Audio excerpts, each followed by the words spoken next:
상상인증권 신월 팀장과 시장에 대한 자세한 이야기 나눠볼게요. 팀장님 어서 오세요. 네, 안녕하세요. 와, 코스피 지수가요. 5거래일 연속 사상 최고치라는 네. 타이틀을 가져가면서 상승의 연속성을 보여주고 있습니다. 저력도 대단하고 이제 자금도 많이 유입되고 네. 있는 상황 속에서 사실 오늘은 코스닥이 완전히 확실하게 소외가 되었거든요. 네. 사실 지수가 오르려면 대형주로 쏠림 현상이 나타날 수밖에 없는 건데 그래도 우리 개인분들은 코스닥 비중도 높으시단 말이에요. 네. 그런데 대형주 쏠림 현상 계속 이어질 거라고 보세요? 당분간 좀 이어질 가능성이 높겠고, 산업의 트렌드 자체가 이제 승자 독식의 구도로 재편될 가능성이 높기 때문에 투자자들의 성향뿐만 아니라 전반적인 경제 금융 시장에 있어서의 자금 쏠림들이 복합적으로 나타나면서 미국의 M7과 같은 비중들이 이제 높아지는 것처럼 어제는 구글마저도 이제 4번째로 3조 달러 시총에 진입을 했습니다. 그렇기 때문에 엔비디아부터 이제 4조 달러를 시작했는데 세 개의 기업이 3조에서 4조 달러를 지금 랭크를 하고 있는 상황인데요. 국내 역시나 이러한 흐름들은 크게 달라지지 않을 가능성이 좀 더 높다라고 보겠습니다. 어떻게 본다라면 과거처럼 제조업에 있어서 중무장대 산업과 전기전자와 같은 산업들이 고루고루 발전하고 성장하는 부분들이 증시의 여러 가지 파이프라인들을 좀 형성시키는 측면에서 긍정적이지 않는가라고 생각할 수 있는데 이제 시대가 조금 빠르게 바뀌어가고 있고 미국 주도의 AI 하이테크 산업에 편승하지 못한다라면은 국가 경쟁력 차원에서 큰 문제가 생길 수 있기 때문에 이러한 흐름들의 구조적인 부분들을 아예 배제하는 것보다는 좀 더 편승을 해서 투자자들의 대응이 좀 더 필요하다라고 보여집니다. 거기에다가 좀 전에 말씀드린 하이테크 산업에 대한 투자 자금의 쏠림뿐만 아니라 ETF 등 지수 추종에 관련된 패시브적 자금의 성격 등 역시 확대되고 있습니다. 이러한 부분들이 빠르게 확장이 되다 보니까 여기에서는 아무래도 ETF와 같은 테마성 ETF 상품도 있겠지만 전반적으로는 지수 추종에 관련된 부분들이 더 비중이 높은 상황에 있기 때문에 지수 추종을 할 때는 시총 상위 종목들 위주로 포트폴리오를 짤 수밖에 없는 흐름 역시나 액티브와 패시브 양측에서 나타날 수 있겠고요. 또한 주식시장은 위험자산의 성격을 다분히 띠고 있습니다만은 글로벌 이런 정치 경제학적 불확실성 속에서 과거처럼 일본 엔화나 미 국채가 안전자산의 지위를 공고히 하지 못하고 있습니다. 그만큼 빠르게 변화한다라는 것은 자산의 성격 역시나 이 지금 현재 글로벌 정치 경제의 흐름 속에서 바뀔 수밖에 없다라는 점을 보여주고 있는데요. 국가의 경쟁력과는 별건으로 이제 글로벌 기업들의 경쟁력 그리고 아주 압도적인 어떻게 보면 국가에 있어서도 요구할 수 있는 지위로 승격을 할 수 있다라는 점들은 결과적으로는 글로벌 대형주들의 안전자산에 대한 성격 등이 이제 천천히 좀 생기고 있다라고 볼 수가 있겠습니다. 그리고 마지막으로는 자기 강화적 구조라고 할 수 있는데요. 자금이 들어오면 들어올수록 상위 종목에 좀 편승되는 부분들을 볼 수가 있겠습니다. 즉 결과적으로 금년에는 국내에 있어서는 하이닉스에 관련된 부분들이 나타났고 특히나 미 증시에 있어서는 엔비디아가 여러 악재들이 없었던 것은 아니지만 이렇게 굳건하게 올라가면서 밸류 논란을 불식시킬 수 있었던 점 등은 결과적으로 이러한 흐름들에 좀 근거한 자금의 흐름들의 큰 틀에서 좀 바뀌어 있다라고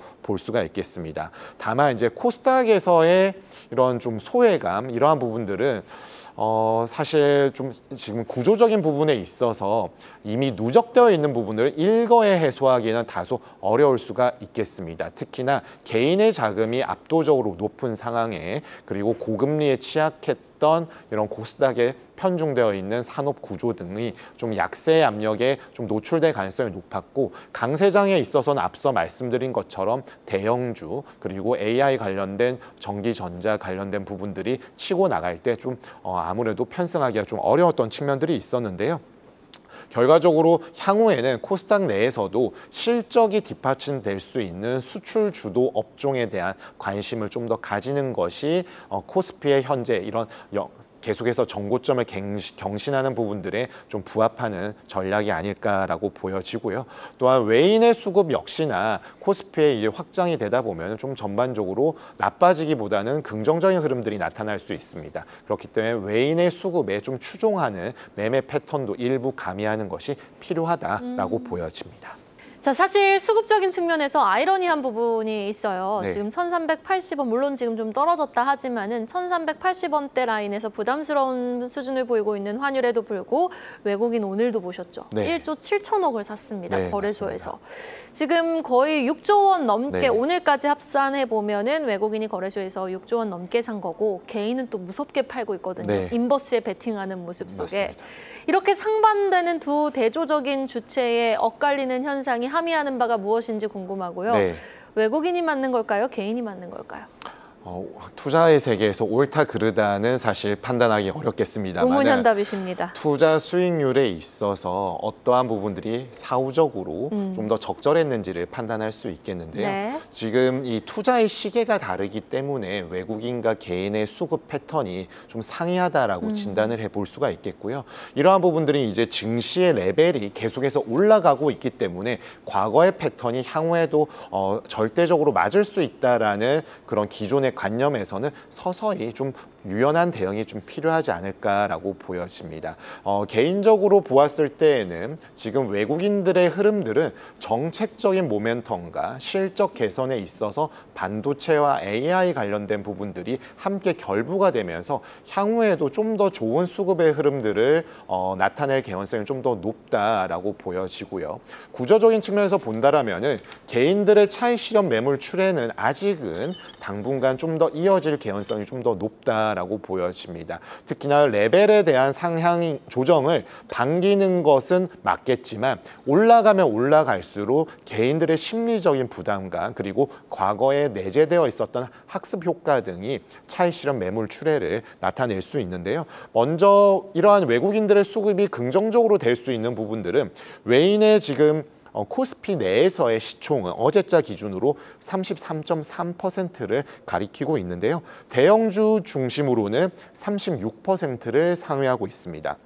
그리고 코스피 150 기준으로는 약 39%에 육박하고 있고 특히나 업종별 기준으로 했을 때에는 전기전자, 금융, 운송 장비가 30에서 45%의 레인지 내에서 압도적인 높은 외인의 시총을 차지하고 있다는 것은 이 업종이 외국인들의 선호 업종에 해당한다라는 점을 보여주는 동시에 외국인들은 이 위의 업종에 대해서는 크게 관심이 없다라는 점을 또 보여줄 수가 있겠습니다. 결과적으로 외국인들의 수급이 들어왔고 반도체 사이클에 있어서 미국발 AI 우려 불식시키고 계속해서 최근에 호재들이 연이어서 지금 전개가 되다 보니까 결과적으로 지난달까지만 하더라도 지수 레벨이 3,100에서 3,200선에 있을 때는 삼성전자의 이 견인하는 모습들이 좀 역부족이었는데 오늘 기준으로는 약 8만 원까지 근접을 하면서 결국에 외국인의 수급이 삼성전자와 하이닉스에 대한 비중을 좀 더 확대시키고 지수의 레벨을 올리는데 혁혁한 공을 세우고 있다라고 볼 수가 있겠습니다. 이에 따라서 하반기 누적 기준으로는 외국인이 10.5조 원 가까이 샀는데요. 개인은 여전히 16조 원 가량 매도를 하고 있고요. 연간 누적 기준으로는 개인은 17조 원 이상 순매도를 하고 있습니다.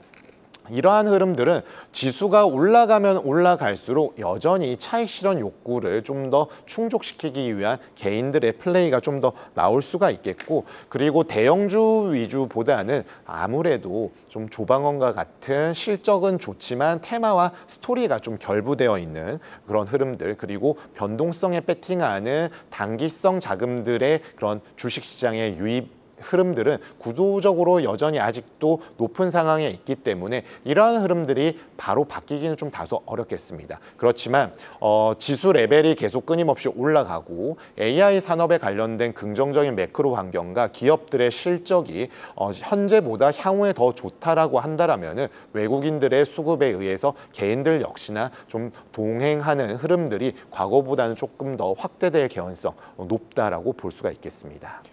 네, 알겠습니다. 그리고 유망 섹터에 대해서도 여쭤보고 싶은데 사실 반도체의 분위기가 너무 반전이 됐어요. 삼성전자, SK하이닉스 모두 올라오면서 지금 두 기업의 합산 시총 700조 원을 넘겼고요. 우리 지수가 오르려면 전자닉스가 오를 수밖에 없는 구조입니다. 대한민국은. 네. 그렇다면 반도체 일단 4, 4분기는 좀 집중을 해봐야 될까요? 네, 일단 반도체를 빼놓고는 지수 대응 자체가 좀 어렵지 않나라고 생각이 되고요. 지금 미국의 나스닥 중심으로 올라가는 흐름들, 특히나 S&P나 다우보다 훨씬 나스닥에서 AI 관련된 지금 반도체나 뭐 이제는 칩셋에서 이제 소프트웨어 그리고 네트워킹까지 확장되고 있기 때문에 그 산업의 흐름들이 계속해서 좀 장밋빛 전망을 내놓는다라면은 삼성전자와 하이닉스 중심의 대형주의 흐름들에 편승하지 않았을 때에는 수익률 차원에서 대응하기가 좀 쉽지 않을 것으로 보여지고요. 최근에 특히나 지난주의 흐름들이 아주 최근의 금융시장의 흐름들을 잘 보여주고 있는데요. 증시 좋았고요. 채권 시장 좋았고요. 원달러 환율에 있어서 원화 좋았습니다. 그리고 원자재 가격 좋았고 부동산 좋았습니다. 이렇게 본다라면 어느 한 자산이 다 안 좋았다라고 하기가 좀 어려운 상황에 있는데요. 지금은 인플레이션 해지 차원의 성격에서도 글로벌 자산 시장으로의 에셋 파킹과 투자자들의 성향을 고려한 투자 자금의 유입이 좀 편중화되고 있다라고 볼 수가 있겠습니다. 그러한 흐름들 속에서 반도체와 관련된 전기전자 업종은 반드시 좀 들어가야 된다라고 보여지고 모멘텀과 대형주 중심의 추세를 추종하는 매매 전략 필요하다라고 판단하고 있습니다. 특히나 이제 대주주 판단 양도소득세 기준이 어느 정도 이제 투자자들의 바람에 부합하는 흐름들이 나왔기 때문에 정책 모멘텀이 존재하고 있는 증권, 지주 이런 부분은 역시 긍정적이다라고 판단하고 있습니다. 네, 알겠습니다. 여기까지 들어보도록 하겠습니다. 지금까지 상상인증권 신월 팀장과 함께했습니다. 오늘 말씀 고맙습니다. 계속해서 다양한 경제 이슈를 알고 싶다면 구독과 좋아요, 알림 설정 부탁드립니다. AI 캐스터 권미정이었습니다.